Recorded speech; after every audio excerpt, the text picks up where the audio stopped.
We're here in Hainan Island in the south of China where the annual Boao Forum for Asia is about to start. Now this is the first major diplomatic event for China this year, and 2018 is also said to be a rather special year for China for many other reasons. It marks the 40th anniversary of China's reform and opening up, and it's also 30 years since Hainan was formally established as a province and special economic zone. It's also the first year since the 19th CPC National Congress, so we're set to see the first signs of new reforms and policies. So what are we to expect from this year's event? Here are the top 3 key points to look out for. First up, we have a key speech. Now, President Xi is set to give a keynote address at the opening ceremony on the 10th of April. He's set to give an overview of China's past achievements in reform and opening up.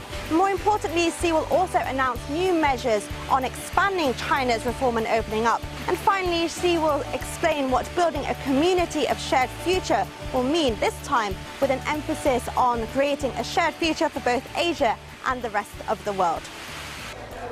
Number 2 is key issues. Now, this year's event is set to see much discussion of current issues. Most notably, the event's theme, a more open and innovative Asia, is seen as a response to growing protectionism and as part of efforts to promote globalization. And other key issues are set to be discussed in over 60 sessions under 4 key modules: globalization and the Belt and Road Initiative, an open Asia, innovation and reform. Special sessions on China's own development are set to be held, including on the Guangdong, Hong Kong, Macau Greater Bay Area, the Xiong'an area, and China's ecological progress.